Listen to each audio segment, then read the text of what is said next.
like your backdrop too, by the way. Yeah. Very on brand. Yeah. Too, by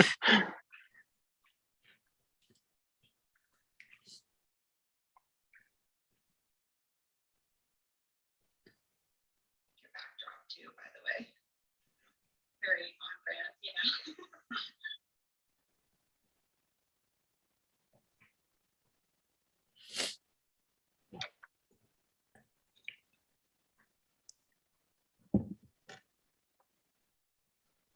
For folks who are just jumping on, I'm just going to wait like one more minute till we have everybody, and then we'll get started.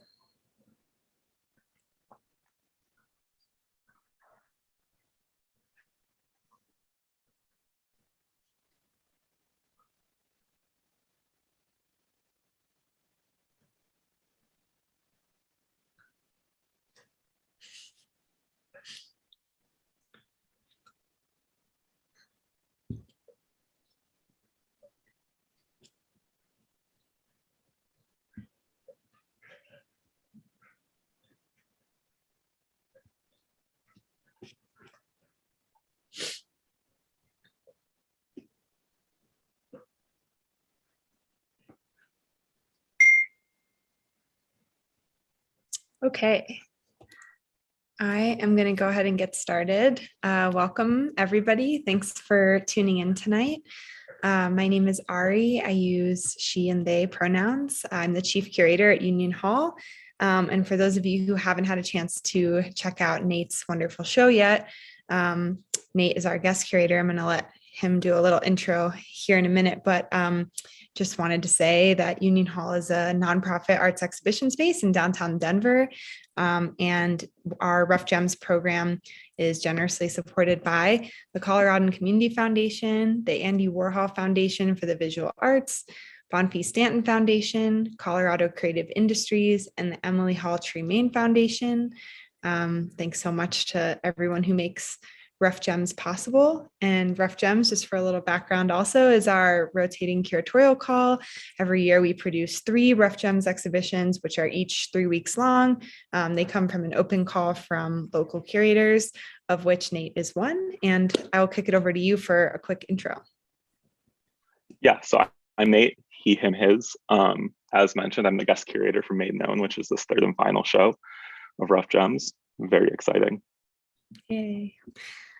So just to give all of you who are tuning in a quick rundown of how this normally works, we're going to start out with Nate giving us a little bit of background about his exhibition, the concept for the show, and kind of speak through the artists that are included in their work. And then I've prepared a number of questions that will help us dig a little bit deeper into the exhibition. And then we want to hear from you. So please submit questions in the chat, and we will open it up for audience Q&A. A little later on. I'll also give you another reminder if something kind of comes up. Feel free to throw it in the chat at any time. And then, yeah, that'll wrap us up. So yeah, go ahead, Nate. I'll let you jump in on telling us about Made Known. Perfect. Let me screen share here. This is my first ever Zoom screen share. So I'm either going to break the whole thing or it's going to go fine and I'll look like a professional. Oh yeah, here we go. Perfect. We're in. All right. So Made Known as the show, I'm largely here celebrating craft and craft practices, specifically both for people who are making domestic goods and wearables, but then also folks who are using craft and craft practice as a way to really lift up the motions of their art practice. So I was thinking about this in terms of, or like ideating artists for this, of artists who I feel across both of those and all of those spectrums are really putting themselves so deeply into their works and through the craft practice that as the way that we as a culture, both American and globally, kind of consume goods and like there's this capitalist separation where we never really get to understand or know the people, the makers of our goods on a mass consumption scale. All of the makers and artists in this show, I feel like really put themselves into their work so deeply and like compassionately that there's no way for viewer or consumer, whoever's on the other end of that, to remove them from the work. There's no way to view any of these objects or art pieces as anything other than truly and deeply coming from the hands of makers. So we'll go through as like a little walkthrough of if you were walking through the gallery. First, we are starting here with a piece by Amy Denise Young titled America's Favorite Pastime. So Amy's practice is all weaving based, or in the show, it's all weaving based, all primarily with unconventional materials or materials not typically associated with a weaving practice. So this one, there is yarn, but you can obviously see the baseball bats, the gloves, all of these sort of icons of this piece. And we have another one coming up next, and I'll talk about them in conjunction. So Dream Story, which is back here, is compiled of an old wedding dress. So these two pieces and Amy's practice at large is really talking to growing up queer and biracial in America, and we like literally weaving that into Amy's practice. In between those two works in the gallery, we have Lily Lund, who is a Minnesota-based ceramicist, doing all of these domestic wares of, so there's mugs, there's bowls, vases, there's earrings that you'll see later on. And with Lily's work, I feel like all of these and the way that Lily is engaging with texture and mark making and these pieces being usable, there is no way that a person can drink out of these or hold one of these bowls and not think about Lily specifically. Like, this can't be anybody doing this work. It has to be Lily putting all these marks and thinking deeply about the compositions and the mark making and the layering and the texture and the tactile experience of these works. Ooh, I went the wrong way. Ooh. Okay, so then we have Celina Loomis, who these are curtains that was part of their senior thesis at Antioch College. So for this performance, it was a performance originally, obviously not a performance as it's displayed here. So in part of this performance, every day at 7 o'clock, Celina would go out and hand stitch a saying, phrase, words, text into these curtains. And it was a community experience. It was every day, it was ritualed. There was a community gathered around to watch this practice happen. And all of the sayings are and it's really great to experience this in person, especially with Union Hall's lighting. There are texts that become immediately visible, like the I am homesick, which is with a darker stitch, but then there are ones that are almost the same tone as the curtains that you really just have to explore and find. And without there being the performance piece at Union Hall, I feel like that sort of like investigation into like this hide and seek of trying to find these text fragments, you just really think through the motions of how Celina is thinking about this and what Celina was thinking on certain days of this ritual. And then we have another piece from Amy Denise Young. This is a rug, so it's on the floor at Union Hall there, all woven again, and sort of still thinking on these same things of themes of growing up queer and just experience the world from that range. And then in the backmost corner, we have Anna Valenti. Growing up, Anna moved around a lot and looked to objects of domestic goods for kind of just ways to like solidify or like have something common. So you have a stool and you have a window garden, things that exist within a home sphere, except here all rendered in clay and ceramics. So the stool is all a braided woven stool, and then that piece up above the window piece is just a very thin ceramic layer hung to the wall. And then right in the middle, we have Salihah Moore, who is a beater from Boulder, Colorado. You have the bra piece, which is the first non-earring or like the first apparel piece that Salihah ever made. In the middle, you have a top, which I feel like, as I know Salihah, that is the apparel piece that I think most about her practice. And then you have this aviator. So obviously with beaded work this large, there is so much time that goes into simply making it. But then also all of Salihah's works are done intuitively. The pattern and the colors are all coming via that. And truly, as Salihah says, making sense of entropy and interpreting things into this sort of the organized grid work that is beading and weaving. And then there's also with wearable pieces like jewelry and these, there is a sense of weight or with the beaded work specifically, it's heavy, it weighs a lot, it's glass beads. So it is cool when you slip it on, but then warms up with your body. And there's like a great relationship there happening with maker and wearer. And then we have more Lily Lund tucked in the back corner, this cute little corner of this holiday ornament, some bud bases, and then more wearable earrings, all so small, done with Lily's same like deep, rich mark making. And that's the walkthrough.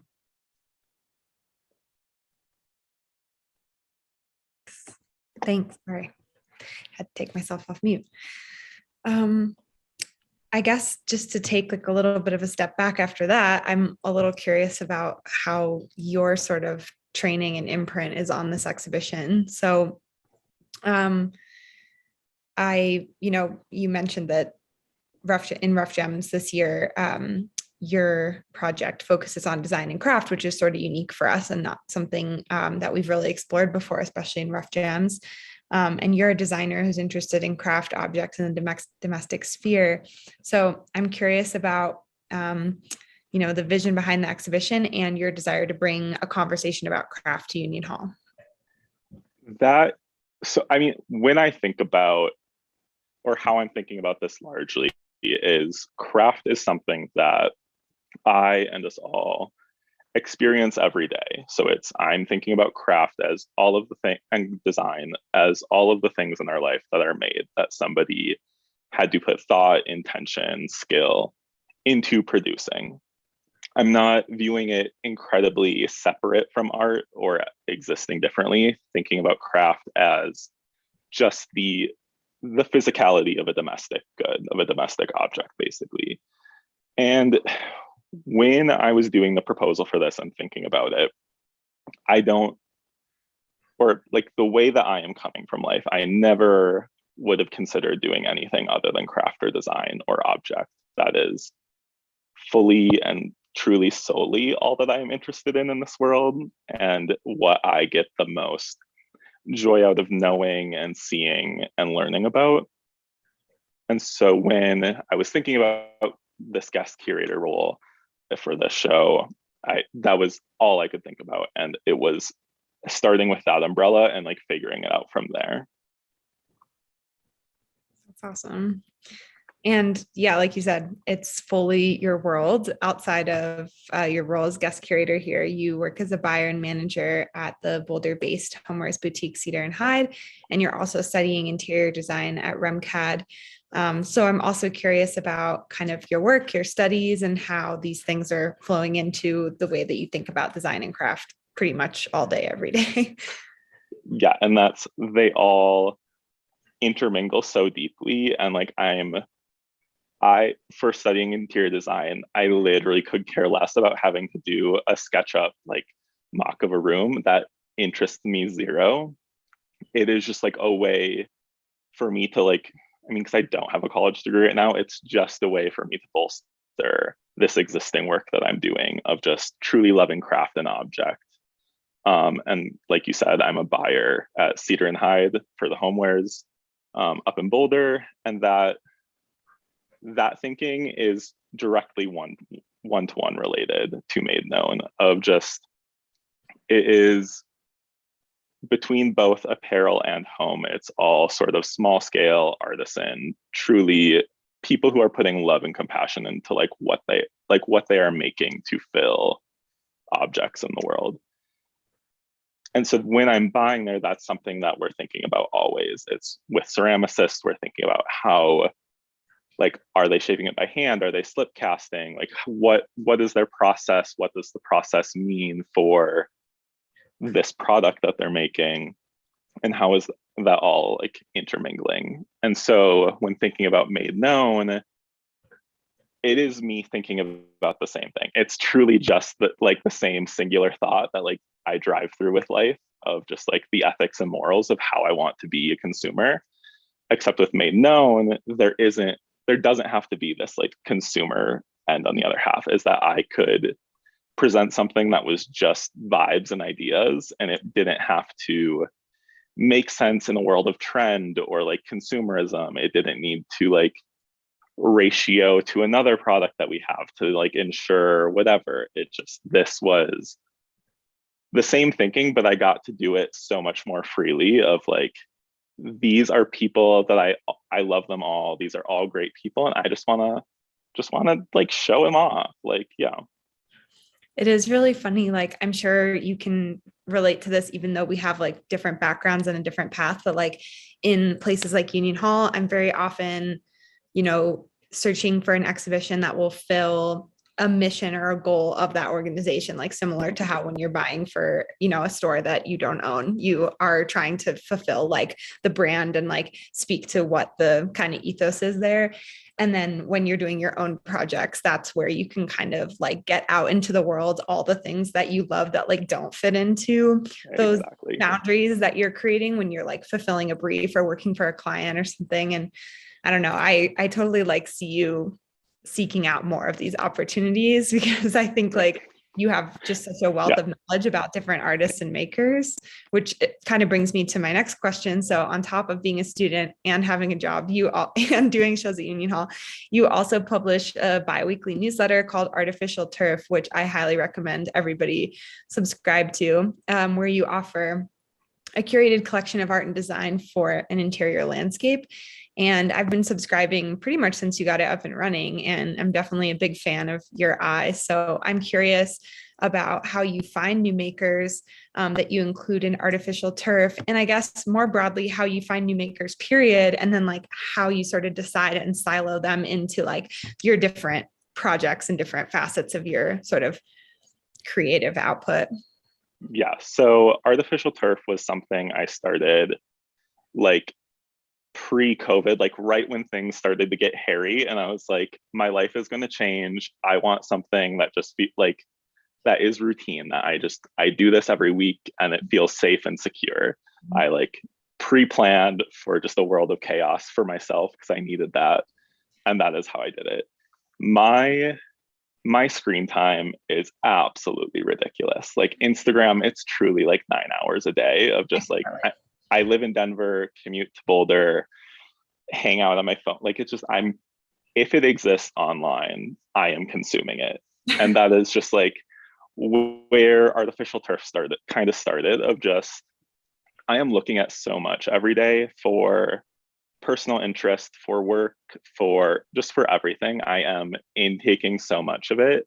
And I do want, like, I am a person that I want to collect, organize, and categorize. And so as I've been intaking all this, I have this like natural instinct to put things into silos. So my Instagram is, I use it primarily as somebody would use Pinterest, where I have at any given moment probably about like 80 saved folders going, and I am just throwing things into that as it needs. I'm seeing colors and like making full color boards, and I'm seeing like just different objects and be like, oh, that reminds me of that one that I saved 3 weeks ago. I wonder what folder I put that in. I'll put that in the same folder. And I'm just creating this like vast pool of like a sub Instagram where I don't have to look through actual Instagram to find anything I want. I have done all the work already and it exists there. And so when I'm trying to find things for artificial turf, or for when I was looking for Made Known, or when I'm looking for work, or just anything else that I'm doing, I just go through my archive that I have and just like pick and choose and like, oh, grab this from there. And it's just like grocery shop of what I need for what, when I have downtime and I'm scrolling Instagram, what I've already done. It's there, it's set. I have 8,000 ideas for everything bouncing around in my head and just figuring it out from there. So cool. I was going to kind of have like a follow-up question, which is like, how do you feel that artificial turf has set you up for curating an exhibition in real life? And you sort of answered the question, like you're ready for any given opportunity. Literally. Yeah, any client, any show, anything, like you probably have a reference for it. But I'm curious, like the translation from the digital space, which you're like very comfortable in, and obviously you are working in other physical spaces, but how did you find that transition specifically for Made Known?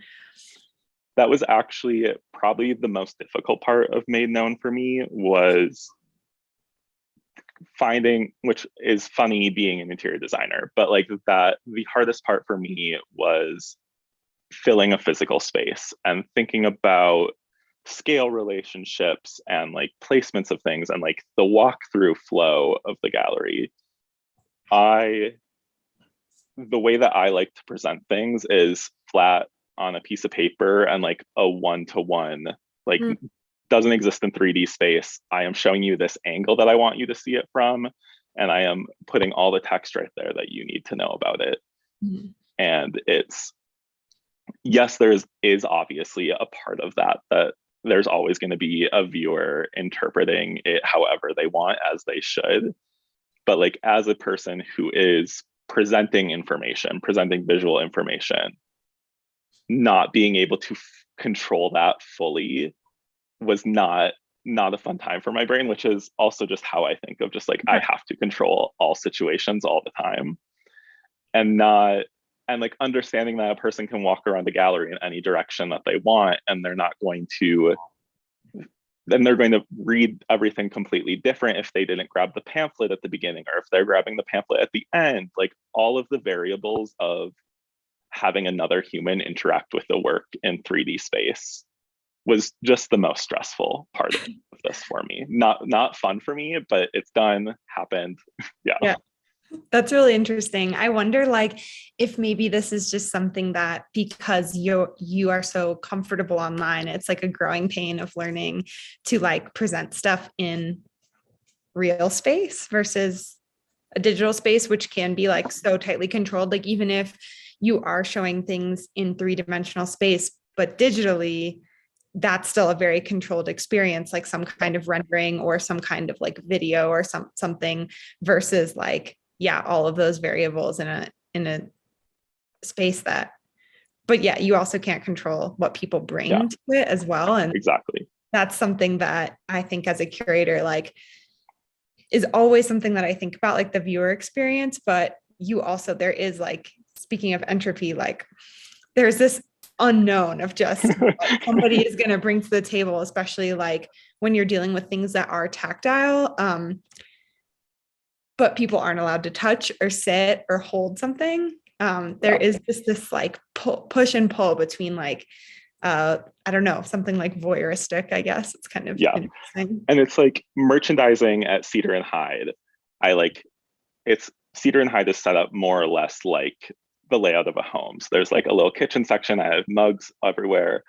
When setting up for Made Known, so like Lily Lund has the 3 shelves of ceramics. When I first placed them, I placed all the mugs nicely in a row, handles all out. Merchandised it. Yeah. I merchandised it because I anticipate, in a retail space, I can anticipate that entropy of like, somebody's going to try to grab the bottom mug from a triangle and they're going to knock the handles out as they're coming. And like, that is a space that I mean, I know the like bottom capacity of humans. You can anticipate. Yeah, exactly. I know where to see faults, but because that is an action, that is, I know how to see those faults. But then with Made Known, they're not faults, but like the issue was that a person can experience this any way that they want. And like there is going to be uncontrollable variables that like I cannot anticipate.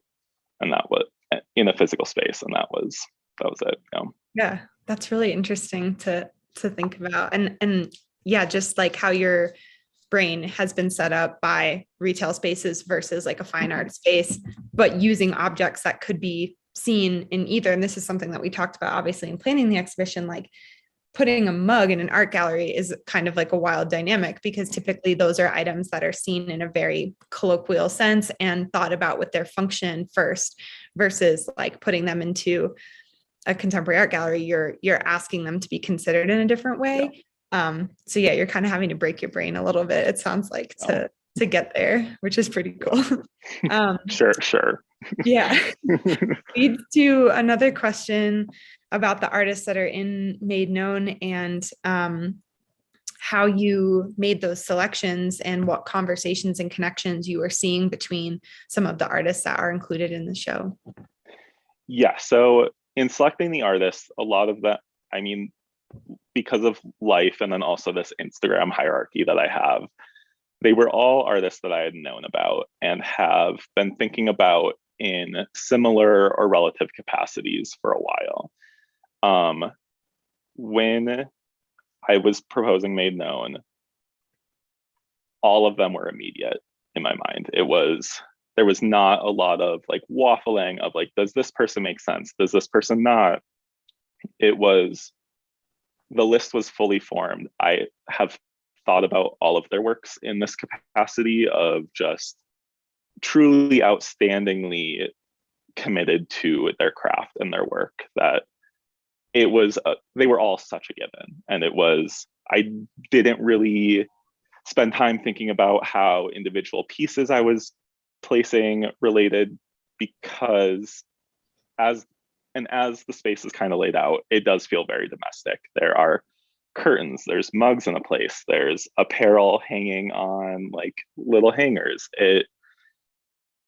It felt to me like all of these people have a place in somebody's domestic life where, so say a person, say me, is purchasing and consuming products because I really care about them and because I want to collect them.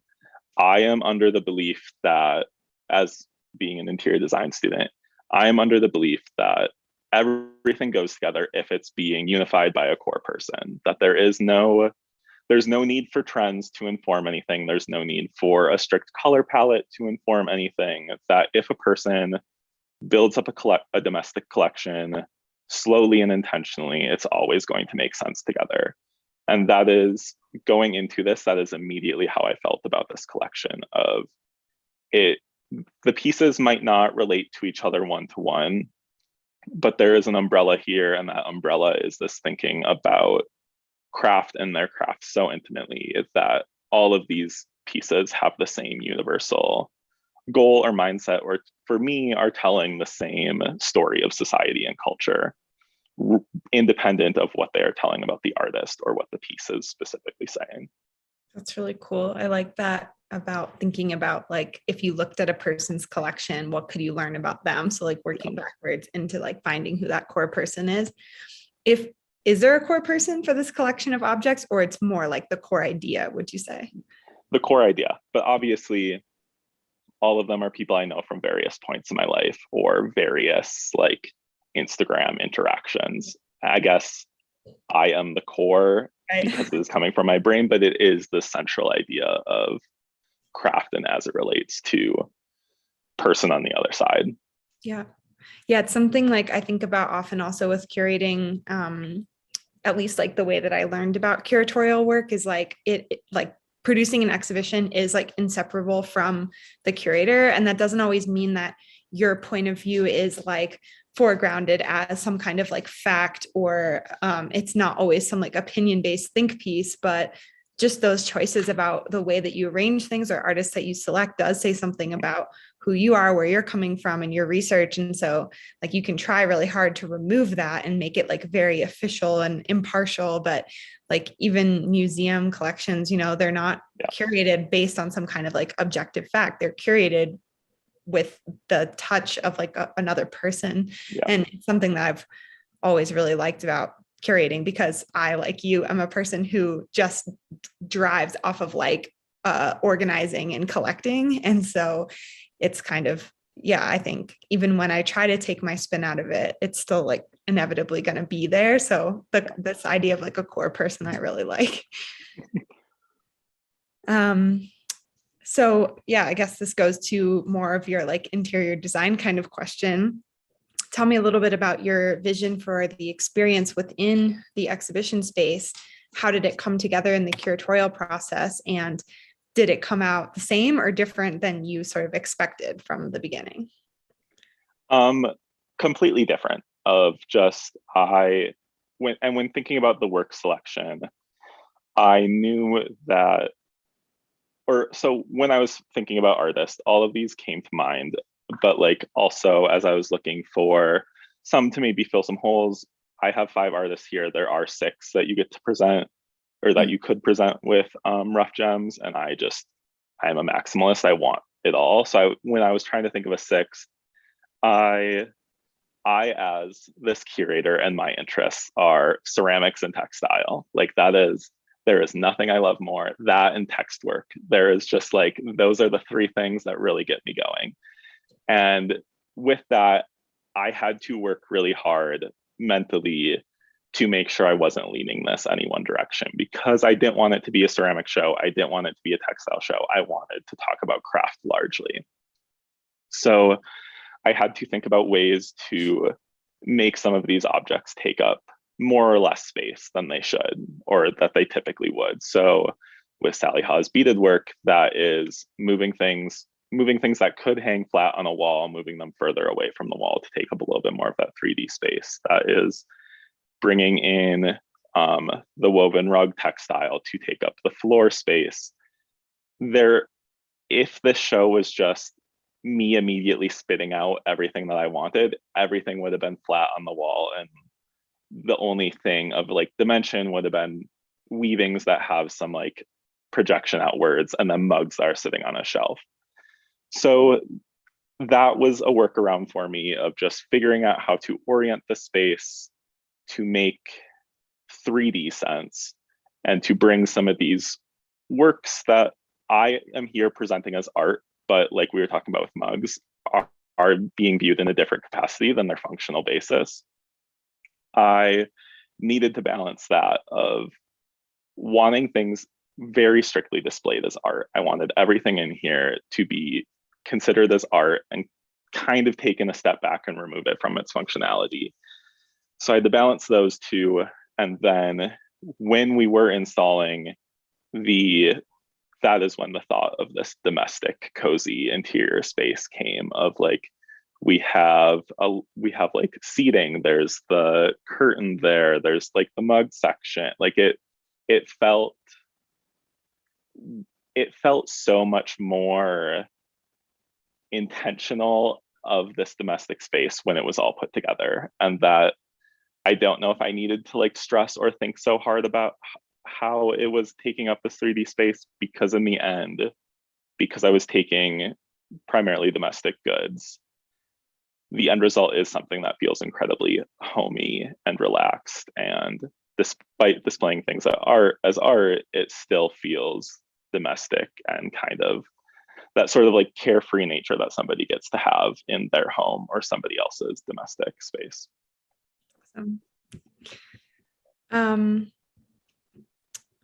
Kind of looking through my questions now. Just a reminder also to anyone who's listening, feel free to throw any questions out that come up for Nate as we go along. Yeah, I guess this is kind of a good follow-up. So you mentioned, as you were giving us your sort of walkthrough, about how some of these like sensory experiences, right, that connect the maker to the making, and then the object to a consumer.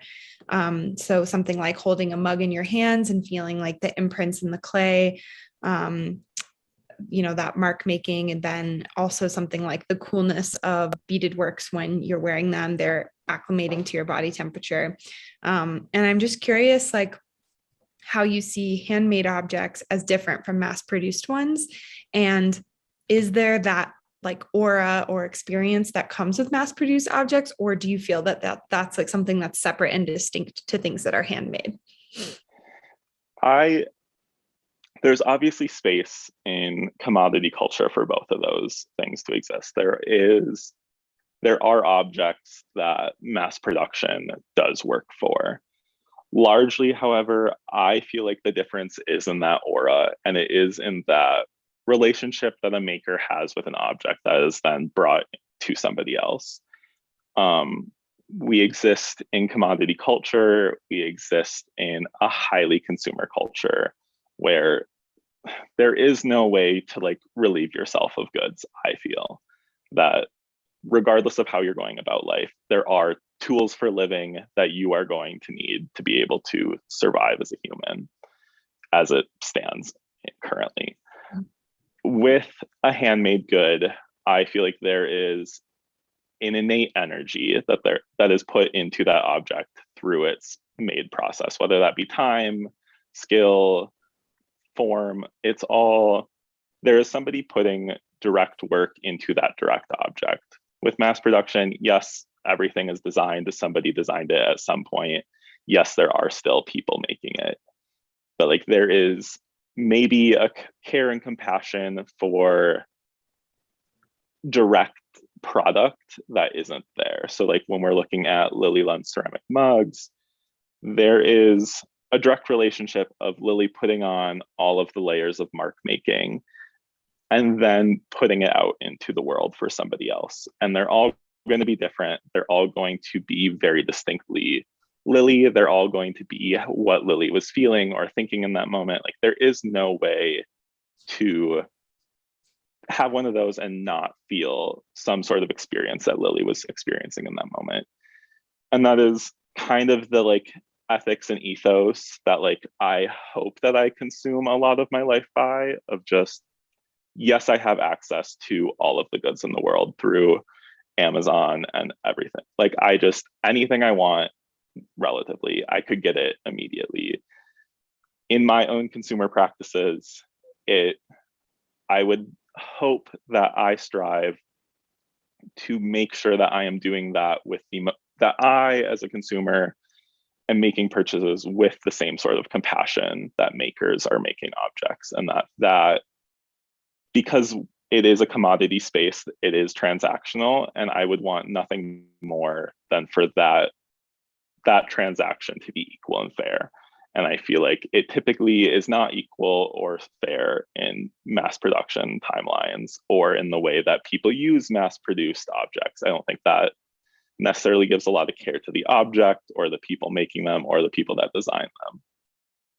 Yeah, I totally agree with you. It's kind of like interesting how disposable a lot of objects are in our culture, that, you know, we always have the mindset of like, I can just get a new one, versus like when you do spend that extra amount of money, not only is the person making something compensated more fairly, closer to fairly, there's still like a perceived value thing, the craft space, right? Which is like a challenge for sure. But that person is probably being compensated closer to fair. And also it's an object that then you want to live with longer because you've like invested, and that transaction has been, there's a person behind it, right? Yeah, I have like one Target lamp and it's a floor lamp. I need a floor lamp. Right. I would love nothing more than to replace it. I don't have any connection to this floor lamp. It's providing me nothing other than light. Yeah.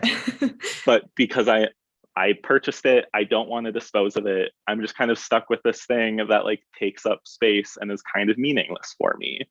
But then like I have all these other goods that I maybe don't like need as much, but I have such a deep emotional attachment to these because of who made them and what their story is, and like how my story relates to that, like where I purchased it, who I purchased it from. It's like, it's all those layers of like having to live under capitalism that I just would really hope are considered in this like conversation of mass produced versus handmade.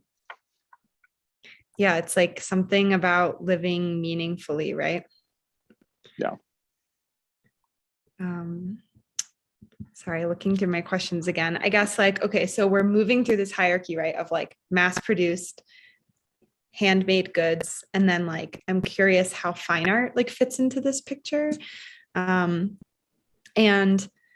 yeah, sort of just your take on these lines that have been drawn between fine art, design, and craft. What are your thoughts on these divisions? Real, arbitrary, helpful, harmful?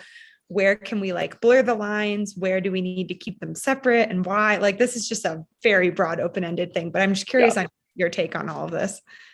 I feel like they are real in the sense that they exist because of the systems that are there.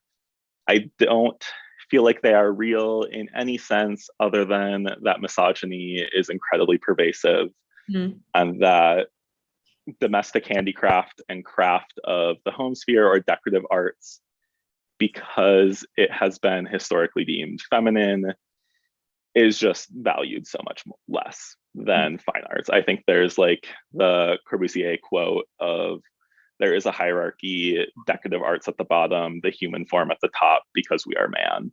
Like there, I feel like that is sort of where decorative arts and domestic goods got the unfortunate short end of the stick in this hierarchy, is that it's a model that exists under a hegemonic masculinity, and it really sucks. Yeah. And that is the only reason that there are any lines, and that is a very tough and harsh through line.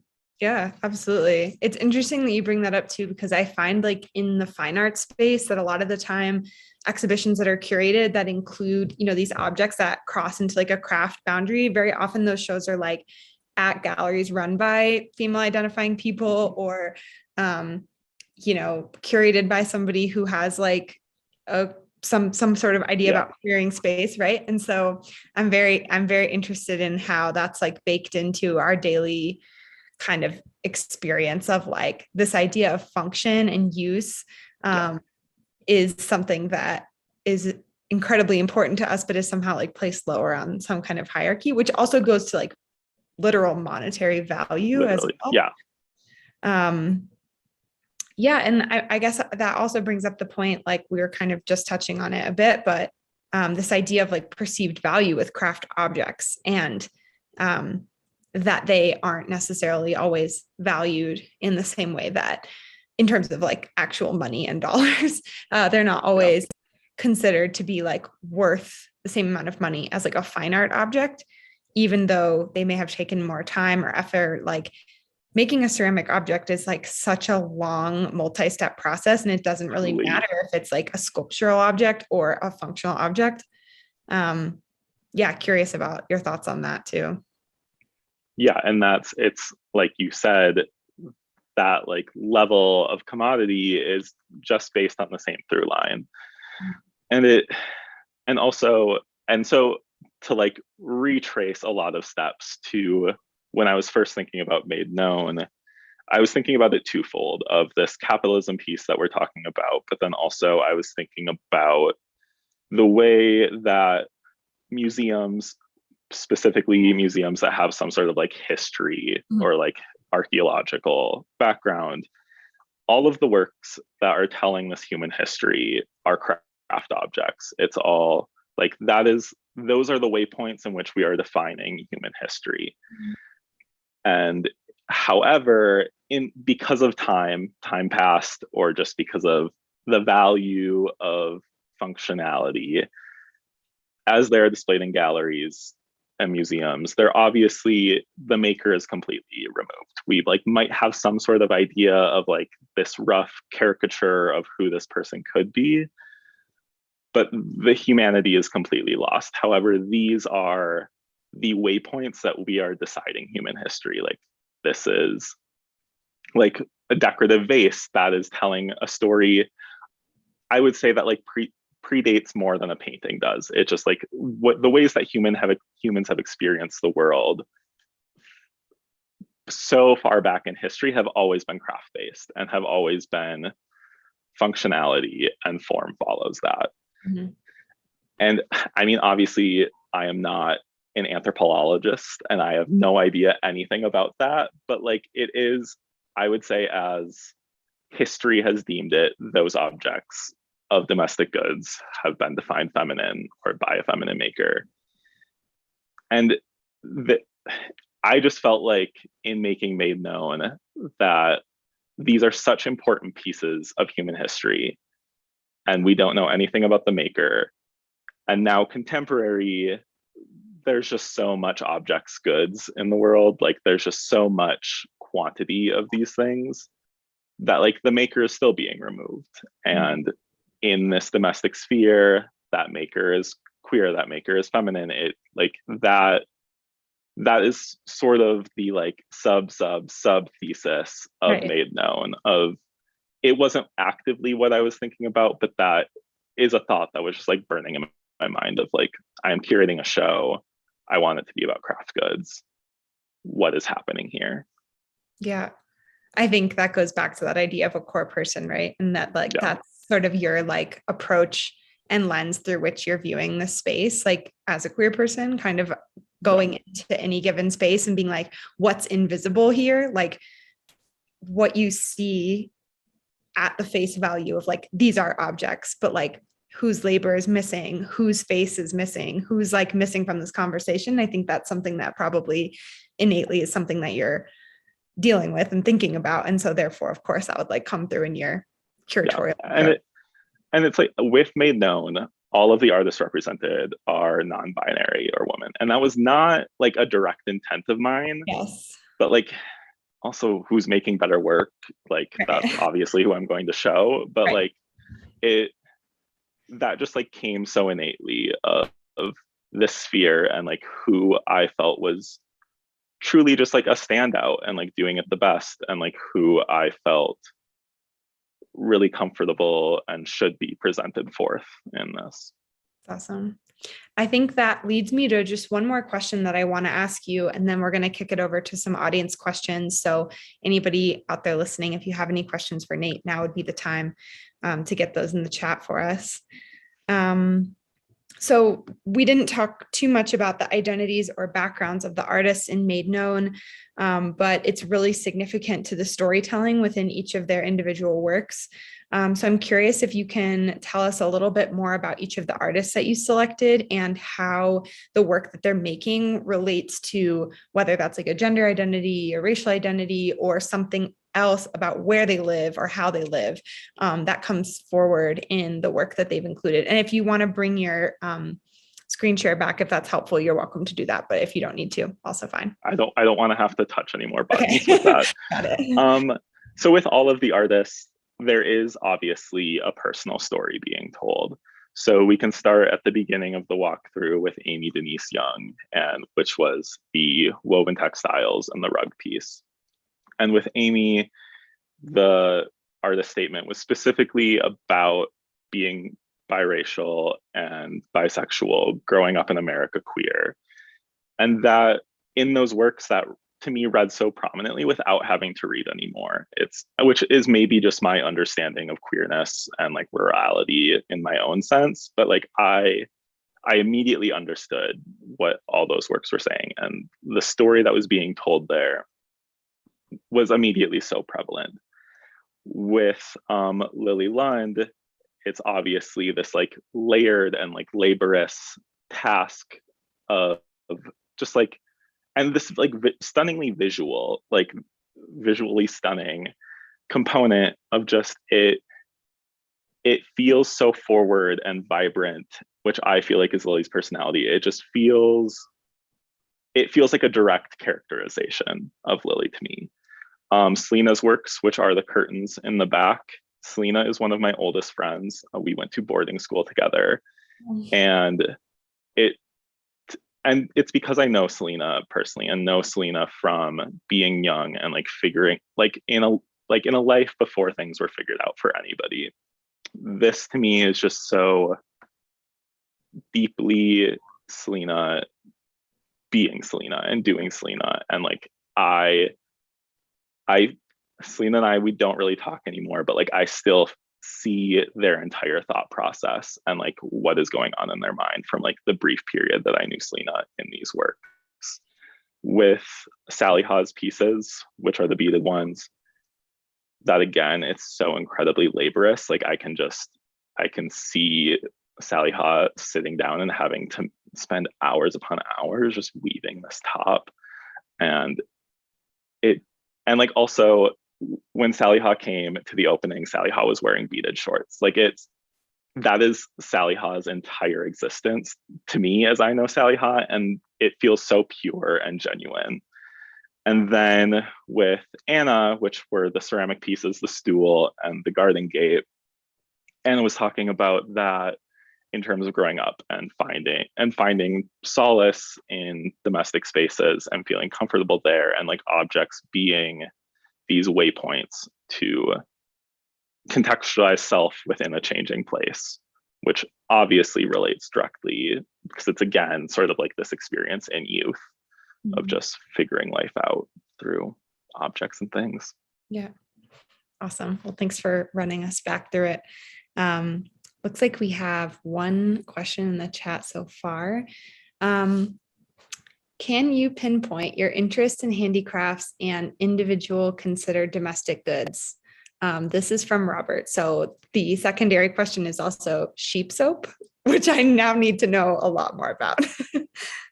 That's like a follow-up, but I can pinpoint the exact place. So in terms of me being a collector and like wanting to organize things, that is how my mother's side of the family is exactly. So it was Thursdays when my grandma would watch us in the summers growing up. It was, we would get the newspaper, we would go to a garage sale on Thursday, hit the ones that we wanted, and then go do it again on Friday. And then on Saturday, it was the flea market for the whole family of just finding these like storied objects of history. My mom was always like, and all of my family members had like a core thing that they were really into. My mom was schoolhouse pieces. So and I think they're still hanging up in the dining room, but like it must have been, so like, and I don't know a time frame for these, but like basically when like girls in school were learning, like in like one room schools, were learning how to cross stitch or stitch, they would like do the alphabet on these like pieces of cloth. My mom has like 5 of those hung up, and like that was just something that she collected. And that, if I think about what I'm thinking about here with Made Known, of like this functionality craft practice to art, it's that these scraps of cloth my mom framed and hung up on a wall, and they were like dirty and tea stained and just like gorgeous in retrospect. But I grew up on a farm in Wisconsin where we milk sheep, and my mom has a little on-site farm store where she sells lotions and soaps that she makes with the sheep milk, and it's all as incredibly romantic as you think it is, and just like beautiful and gorgeous, and just like really true to like this sort of overall thinking that goes through my life of just individual maker and seeing what they put into work. It's awesome. I love the like family legacy kind of piece. It's awesome. This question is probably from somebody who knows you pretty well. But I guess while we're talking about your childhood and upbringing, maybe this is relevant. From Madison Mitchell, do you relate to Serena Vanderwoodson? I don't know who that is, because you both went to boarding school. So maybe we need to know a little bit more about boarding school. Very completely different. So Serena Vanderwoodson, Gossip Girl boarding school. I missed that. Sorry. The boarding school that I went to was semester long. It was an environmental based boarding school. So it was like outdoor based, and like one semester we just kind of like frolicked around in the woods and like did camping solos, and like when we would like hang out with each other, it'd be in the woods. That was the vibe. It wasn't chic or posh. That sounds fun though. It was very fun. Was it like what are those called? The German ones? There's like a method of like schooling kids where you like have them outside every single day. I'm blanking. Oh, I mean, it was very that. It was very that. Cool. One of my neighbors runs a school like that for little kids, and Because I have like windows kind of all around my house. I'll see like, they kind of remind me of the Moonrise Kingdom kids, and they're just out like traipsing around through the sage all day, every day. And even if it's snowing, they'll be like in their little jackets outside. It's really cute. Anyway, that's what I'm picturing when I picture your school. This is a really good one, and something I also want to know. What are your future hopes to move forward in the curatorial world, or to curate again, maybe? It's funny because because of that like perceived interaction that we were talking about being difficult for me, that remains something that's difficult for me. I am a person that, like I said, likes collecting and organizing. I feel like just the way that my brain works, there's always going to be some sub level of curatorial thinking of these are how these things relate to each other. This is what makes sense together. I love doing that in a retail capacity. And it, like I said, to me, it feels very much the same of how I'm doing this thinking, which is maybe just because I made known literally what I do in my day life. But I love working with small makers at any scale and just being like, here is this space. You're great at this. I want to support you in whatever way I can. And I think about that. I mean, like, that is how I'm curating my home space. That's how I'm curating home shop. There is no way in which I do not have a curatorial practice in some like circle of my life. That is the way I think, the way I exist, and how I want my ethics to be. Yeah. Do you think you would take on another exhibition at some point, or do you think that? Yeah, you will. Okay. I think it'll be really interesting to see too, because like every space has such a different personality, and like Union Hall definitely like has its challenges because of how different it is than a retail space or even like another fine art gallery space. So I would be interested to see like how your curatorial vision would translate to maybe a domestic space would be like an interesting, like a house or something could be an interesting approach. Very fun. Okay, another one for you from the chat. It appears that selection, in spite of a world of imagery excess, is something that is important to you. Does quality outweigh quantity, or is it more about seeing the humanity in objects? And that's from Amy Young. Beautiful question. I feel like the quality and the handmade they go hand in hand. And I mean, I don't think that quality is necessarily always lost with quantity, depending on like how a person is making goods. Like I have a Cat and Roger mug that are made in high quantities, but like are still like sit on the shelf and are all different heights and like feel so like intimate still and handmade still. In terms of like having to sift through so much, yes, there is an obscene quantity of goods, both handmade and manufactured in the world. And I have to sort through them, and like I have to make my own personal decision on all of them. And then I think that is where the like, is this quality or is this just a quantity idea? And that is like also in my buying life, that's how I'm thinking about trend of like, is this something that I'm just seeing a lot on the internet, or is there like something of like value and substance here for long-term life? Yeah, that's really interesting too, thinking about trend in this context, which is not something we really talked about too much, but I'm sure that as with fine art, as with apparel, as with everything, there are trends in design, and that you have to always distinguish between trends that exist just for the sake of consumerism versus trends that exist to really like, you know, speak about something that's important culturally or like raise something to a different level. Like, I guess I'm imagining something like the endless stream of like mass produced mid-century knockoffs versus like somebody who's hand making furniture that does reference like mid-century, but is doing it in a way that is also very contemporary, or I don't know. That's just, but yeah. And that goes back to like the vibes and the aura of the object of like, I think I mean, and maybe it's just something that comes like innately to me, but like I feel like like you can sense when something's off. And like even on an Instagram photo of like in influence apartments, like the vibes are off with that piece. That's not right. Right. That one you like you really tried to find that one, and I respect you for that. But that one's not right. Right. That's No. really interesting.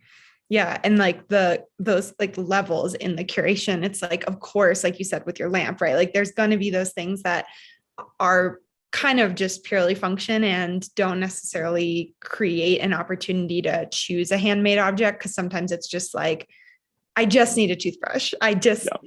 I could choose like an extremely beautiful handmade one, but for whatever reason, you're like, I just need this for the functionality. But then there is in a space, you can like feel that like pit when there's a missed opportunity for something like that. It's the Yes, same thing in an exactly. exhibition. I feel like it's so similar. It's really funny. Okay, got another one. Is there a relationship between the process of making and creation of identity slash sense of self? If so, what is that? And how does that relationship function? And that is from Brooke Van, one of our other Rough Gems curators. Hi, Brooke. Yes, and I think that relationship is so deep, and what I feel so strongly about with the artists of Made Known is that they are all making something and putting forth the energy of creating this and putting this object out into the world that like I don't know any way in which that would not be a representation of them unless it's somebody early on in like a supply chain who's designing this piece of mid-century furniture to like get it sold in 8 months in mass quantities. Like I just feel like with objects, with something that somebody has to like handle so much, like all of these are obviously being made by hand, and like there's weaving and hours, and just like there's so many fingerprints at so many times in a person's life on all of these pieces that there is no way that they are leaving any part of themselves behind. There's no way for them to, and I would not expect I wouldn't want them to in like me having a consumer good. Yeah, it is like, I think making something with your hands, no matter what it is, you're going to leave like a piece of yourself behind there. And it's probably more evident in some things than others, but there's also a lot of invisible labor that goes into a lot of this stuff too. And I always really appreciate when like brands or makers sort of call out like those pieces of invisible labor that aren't so, especially a lot of artists, a lot of makers have like help or assistance or, even just like somebody who helps with like packaging up all of the stuff. And it is like all of those steps along the way, there's a person doing that. And it's really nice to be able to acknowledge at times like the way that their labor is also present in the work. Okay, I'm going to go back over to my questions. I think that is everything that we have from the chat right now. Thank you everyone for all your great questions. And this is sort of a final call for audience questions. I wanted to talk a little bit about another upcoming program that is part of Made Known. You're going to be hosting a panel talk at Union Hall in person, which includes several design professionals and makers in the Denver area. I'm really excited about this conversation because I think it is a way to also sort of like take this idea of having an exhibition about craft, which is like somewhat uncommon in the art world, I guess. And bring it out into real space. So can you tell us a little bit more about the panel, who will be included, and just generally kind of what people can expect from that and when it is? So it's next Thursday. I don't know what date that is.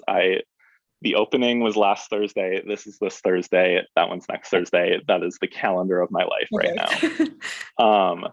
So if Made Known, the gallery show, is thinking about maker object consumer as a relationship, the conversation that we're going to have on the panel is largely going to be the relationship of how people, the consumer product, the consumer person is experiencing craft, and the multitude of ways in where and like when and how in our lives objects and craft come to us and connect us to history and to each other and society at large.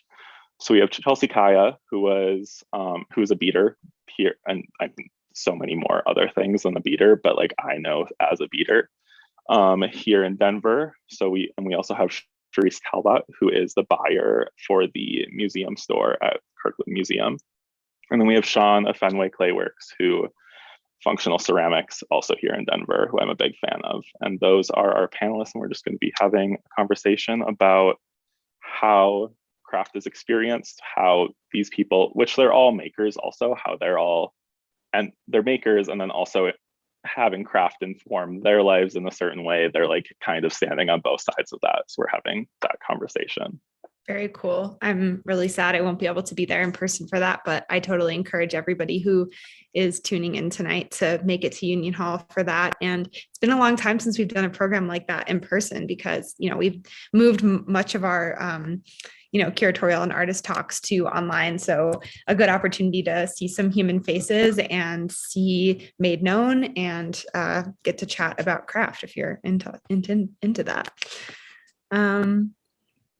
Just a few more quick questions here. I am just curious about what your experience was like in producing Made Known as part of Rough Gems, and if you have any advice for emerging curators who are interested in applying for the Rough Gems program. This is one I always ask because it's just good to have a record that it happened. My experience was incredible. I enjoyed it so incredibly much. I did not come to this application having any sort of arts or fine arts experience, which is a little bit daunting because it is entering that sphere and having to interpret things on that level. I felt like that was it was incredibly fine. Like there was nothing to be concerned about. And in fact, I feel like it made the show that much more exciting for me and for people that would maybe not necessarily go to an art show as it's like formally constructed. And so I guess my word of advice or like thoughts behind it is like, I don't think there needs to be a fine art affiliation to submitting a proposal. There's nothing lost by submitting a proposal or like putting a collection of ideas forth. And it ended up great. Yeah, that's really good advice. And it's something that with Rough Gems, like we would love to see more applications. And it's only like a very small percentage of the ones that we get that come from like fields that are outside of or adjacent to fine arts. And I would love to see more like music showcases or film or like things that are craft based put into production as our Rough Gems shows, because we want to highlight all the different types of makers and creative people that exist in Denver. So thanks for bringing that to the table this year. Definitely something that I feel is a very important conversation. So I'm glad we could focus on that through your work. Two more questions. One is sort of like a broad one, but what would you like visitors to Made Known to take away with them into their daily lives? I mean, I think that answer is what we've been talking about this entire time of, yes, these are pieces displayed in a gallery, but like the personal domestic sphere can be treated the same with these same sorts of works of just there are makers making everything. Like everything is being made. There's somebody compassionately doing everything and just seeking those opportunities out to like support and better your own life and their life. I feel like that is the main takeaway for me of just really looking at practices of commodity and where value is in that. Yeah, I think people don't think of themselves as like collectors enough. Like your objects that you're choosing to surround yourself with are a reflection of who you are. And like, there's a lot to be said about like privilege, of course, like with all of that and like disposable income and, just sometimes the like ideal of being mindful about those purchases like comes right up against your like financial ability to do so. But I do think that like wherever possible, supporting a human being and recognizing their labor is also sort of like that mirror to you and your labor, right? So it is a really cool way to show that you are careful about like who and why you put your money. Okay, final question. Can you tell us about any upcoming projects for you or any of the artists in Made Known? I have none for me. I'm just vibing through life and hoping for the best every day. All of the artists, though, are doing incredible things, and I have a list of that I am going to read verbatim from just so I don't forget anything. So Celina Loomis finishing their first MFA year at Ohio University. They're going to have fiber work that will be shown in June at Sound Scene at the Smithsonian's Hirshon. Awesome. Lily Lund is going to have a spring release in May, and the best way to keep track on that is to follow Lily's Instagram, where all of that will be announced. So nothing at the gallery is for sale, but things will be for sale at that point. Salihah Moore is working on a beaded apparel project. Again, Instagram is the best way to find out about that, but that's obviously incredibly exciting. Anna Valenti is currently the featured artist at Northern Clay Center, which is in Minnesota. And with that, Anna also has a collection available through them. So there is pieces there that you can purchase immediately. Amy Young is going to be on a panel soon at Oklahoma Contemporary called Women's Work, which is going to be discussing that relationship that we kind of talked about earlier of this sort of problematic history of like craft and its affiliations. I mean, it doesn't always necessarily need to be problematic, but like those affiliations with gender and what that has meant over history and time. Well, congrats to all of the artists in the show. And for those of you who tuned in, so appreciate you being here to support the artists and Nate and Union Hall. And if you don't have anything else to add, I might close us out. Perfect. I'm good. Sweet. Well, thank you to everyone again for tuning in tonight. And just one more thanks to Union Hall and Rough Gems sponsors, which are the Colorado Community Foundation, Andy Warhol Foundation for the Visual Arts, Bonfy Stanton Foundation, Colorado Creative Industries, and the Emily Hall Tremaine Foundation.